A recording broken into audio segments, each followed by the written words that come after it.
तो बच्चों आज हम जो है अध्याय 1 परिमेय संख्याओं के बारे में पढ़ने जा रहे हैं।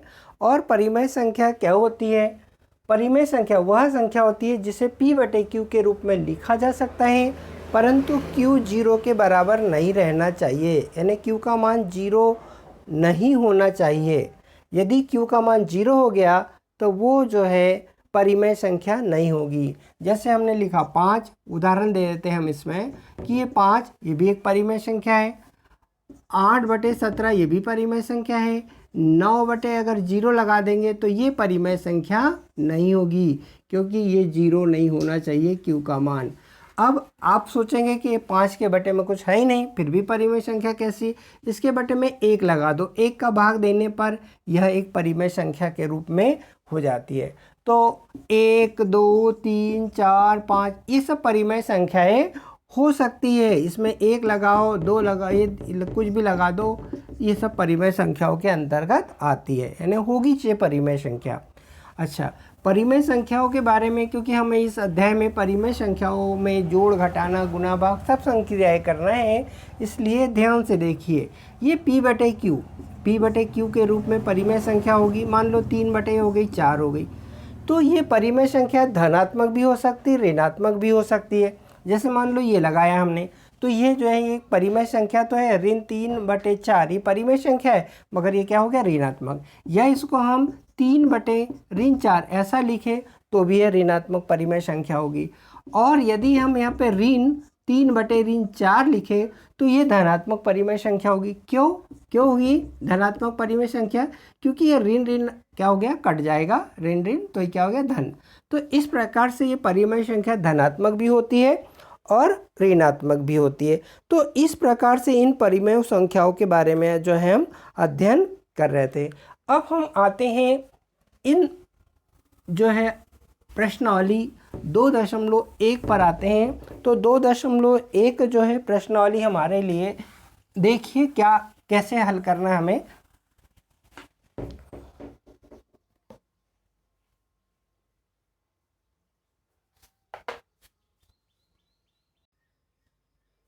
देखो बच्चों, तो ये हम अभी जो प्रश्नावली 1.1 करने जा रहे हैं। इसमें लिखा है उचित गुणधर्मों का उपयोग करके निम्नलिखित प्रश्न हल कीजिए। अब उचित गुणधर्म क्या होते हैं?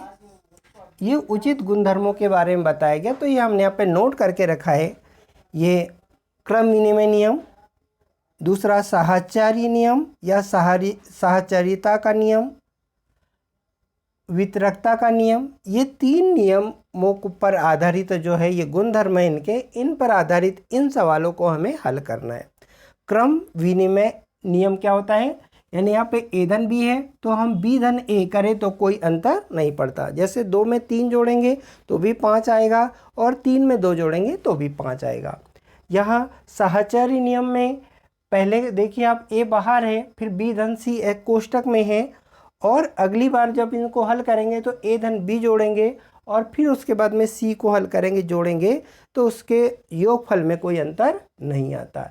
इसी प्रकार जो है ये वितरकता का नियम है, या a का गुना जो है दोनों में वितरण करना है, इसको a के साथ भी गुना करेंगे और जो है यहाँ पे c के साथ भी। तो ये योग के लिए भी होता है और काय के लिए होता है? काय के लिए होता है ये वाला? घटाने के लिए भी होता है। और यहाँ पे जो ये साहचर्य जो नियम है यह योग के लिए भी होता है और गुणनफल के लिए भी होता है। अब और क्रम विनिमय नियम भी हमें योग के लिए भी होगा और गुणनफल के लिए भी होगा। चलिए इस पर आते हैं, इस प्रॉब्लम को सॉल्व करते हैं। अब यहाँ पे अब देखना है हमें सबसे पहले कि इसमें समान अंक, देखिए एक भाग ये हो गया और दूसरा भाग ये हो गया, तीसरा भाग ये। सबसे पहले इनको वो कर लीजिए आप कि कितने भाग है इसके। तो 1, 2, 3 भाग हो गए। अब यहाँ पे देखिए कि कॉमन दोनों में एक समान क्या मिल रहा है। यहाँ पे भी देखिए 3/5 यहाँ पे मिल रहा है, 3/5 यहाँ पे भी मिल रहा है ना, 3/5 यहाँ पे मिल रहा है, 3/5 यहाँ पे मिल रहा है। तो हम इसको और इसको दोनों को लिखते हैं। तो सबसे पहले हम यह ऋण 2/3 लिखेंगे, गुणित 3 बटे हो गया हमारे पास 5 हो गया। फिर इसे लिखना है हमें, ऋण 3/5 5 गुणित 1/6, ये 2 पद हो गए। तीसरा पद, इसमें कोई यानी जो कॉमन पद नहीं दिख रहा है, जैसे इसमें 3/5 दिखा है, पे भी 3/5 दिख रहा है, मगर यह एक अकेला पद है, तो इसको लास्ट में लिख दीजिए आप 5/2। ये हमने, चूँकि ये यहाँ था, यहाँ पे इधर लाया इसको, तो ये इसमें क्रम को बदला हमने, इसलिए यहाँ पे जो है क्रम विनिमय नियम लग गया यहाँ पे। यानी ये कौन सा गुणधर्म का प्रयोग किया हमने? क्रम विनिमय नियम, है ना। इसका प्रयोग करके इसका क्रम बदला हमने। अब यहाँ देखिए, अब आप यहाँ देख रहे हैं आपको कि ये 3/5 दोनों में है, तो हम 3/5 को दोनों से क्या निकाले? बाहर निकाल लेते, इसको कॉमन कहते हैं। अब यहाँ पे हमारे पास ये जब निकल जाएगा तो यहाँ पे 2 क्या बचा? 3 बचा। फिर ये ऋण का निशान है, फिर यहाँ क्या बचेगा? 1 क्या बचा? 6 बचा। फिर धन, ये वाला पद वैसा का वैसे ही आएगा अभी, जब तक अपन ये नहीं करते। ये आ गया बच्चों। अब यहाँ पे ये आ गया, इसमें क्या किया हमने? ये जो पद आ गया हमारे पास, तो इस पद को हम क्या करेंगे? हल करेंगे। हल कैसे करेंगे? एलसीएम लेके हल करेंगे।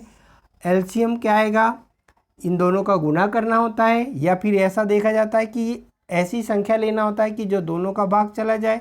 एलसीएम निकाल के हम बता देते हैं कि देखो, यह 3 और क्या हो गया? 6, इसका एलसीएम निकालेंगे तो यहाँ पे 2 का पहले सबसे छोटी संख्या का भाग देना होता है। इसमें नहीं जा रहा, वैसे ही लिखी है, इसमें गया 3 बार। अब 2 का तो जाएगा नहीं, 3 का दिया तो यह 1 बार गया, 1 बार, तो इसका एलसीएम क्या निकला बच्चों? 2 गुणित 3 क्या हो गया? 6। तो हम इसको 6 लिख देते हैं। अब क्या होता है, इस 6 जो 3 है इसका इसमें भाग दिया जाता है, तो 6 में जो है हम 3 का भाग देते, कितने बार गया? 2 बार गया। अब ये जो 2 आया, 2 का इसमें गुना कर देंगे, तो यह ऋण तो है, 2 दूनी क्या हो गया? 4 हो गया। अब यहाँ 6 है, 6 में फिर इस 6 से भाग देते हैं, 6 का इस 6 में भाग देते हैं, तो 6 कम 6 1 आया, 1 का 1 में गुना करेंगे तो ये आ गया हमारे पास। अगला पद हमें ऐसा ही लिखना है।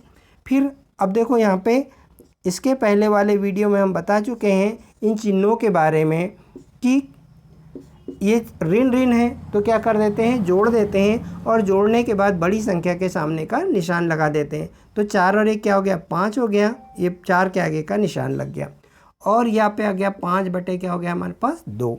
इस प्रकार से अब चूँकि यहाँ पे गुणित में ही है, इंटू में यहाँ पे, तो इनका क्या करेंगे? गुना कर लेंगे, या कटती है तो काट देंगे, ये कट भी रही है, तो 3 से काटा, 2 बार कटा, 5 से काटा, 5 1 बार, क्योंकि इंटू में था इसलिए कट गया, तो यह ऋण 1 क्या हो गया? 2 आ गया बच्चों। और अगला यहाँ पे 5 क्या मिल रहा आपको? यहाँ पे 2 मिल रहा। अब फिर यहाँ पे एलसीएम लेना। अब यहाँ पे एलसीएम लेना, देखिए हर दोनों में समान है, तो हम दोनों में से एक कोई को भी ले सकते हैं। अब जब 2 का इसमें 2 में भाग देंगे तो 1 बार जाएगा, 1 का इसमें गुना किया हमने तो क्या होगा? 1 का गुना करेंगे तो 1 ही आएगा। फिर धन का धन लगा दीजिए आप, 2 का भाग दे 1 बार, 1 का 5 में गुना करेंगे तो 5 ही आया।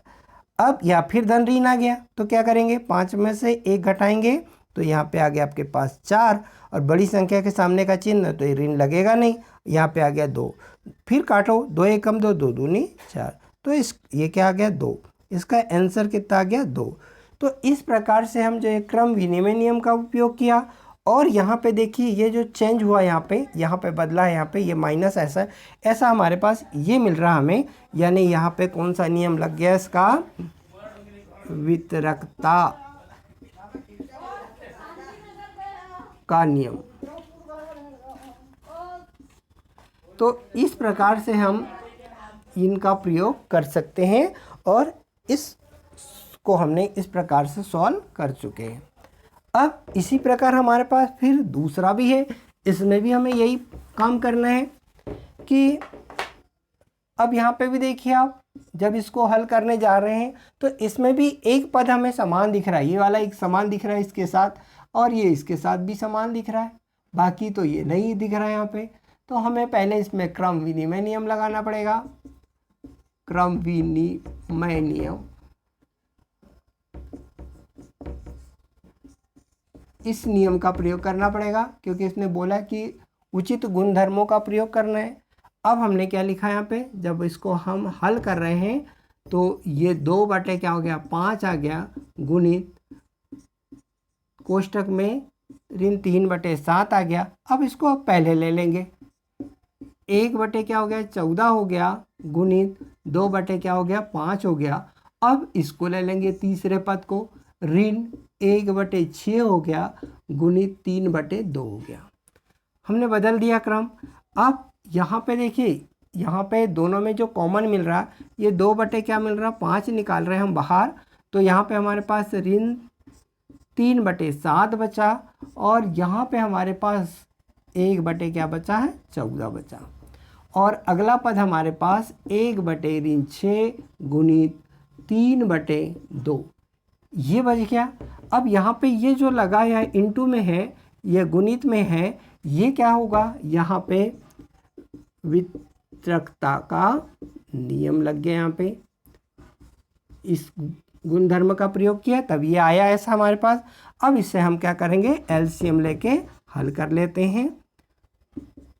अब देखिए इसका जो एलसीएम आ रहा है वो एलसीएम क्या आएगा 14, जैसे अभी अपने हल करके बताया था। ये 7 और ये क्या हो गया 14, निकाल के देख लेते हैं। अब सीधा 2 का भाग देना है हमें, जब 2 का भाग देंगे तो यहाँ तो जाएगा नहीं, यहाँ पे 7 बार गया, फिर 7 का भाग देंगे तो यहाँ 1 बार और यहाँ 1 बार, तो ये क्या हो गया 2 गुणित क्या हो गया 7, कितना हो गया 14। तो इसका एलसीएम कितना हो गया भैया 14 आ गया। तो यहाँ पे हमने 14 फिर से ले लिया। इस 7 का इसमें भाग देना है तो 2 बार जाएगा, 7 दूनी 14, 2 आया, 2 का इसमें गुणा करेंगे तो 2 तिया 6 हो गया। 14 का भाग देंगे 14 में 1 बार, 1 का इसमें तो क्या हो गया 1 आया। अगला पद वही का वही लिखेंगे अपन, या इसको काट भी सकते हैं हम। ये इससे काटा हमने, कितने बार कटा 2 बार कट गया हमारा, क्योंकि गुणित में था वो। अब यहाँ ऊपर गुणित और यहाँ पे नीचे भाग में, तो ये कट गया। अब यहाँ पे 1 बार कटा, 1 का 1 में तो गुणा करेंगे तो क्या हो गया यहाँ पे ऋण 1 आया, और यहाँ 2 का 2 में तो 4 आया। ठीक है, अब यहाँ देखिए 2 बटे कितना हो गया 5 हो गया, गुणित हो गया यहाँ पे। अब इसमें से जब घटाएंगे हम तो हमें यहाँ पे ऋण 5 मिल रहा बटे क्या मिल रहा 14 मिल रहा।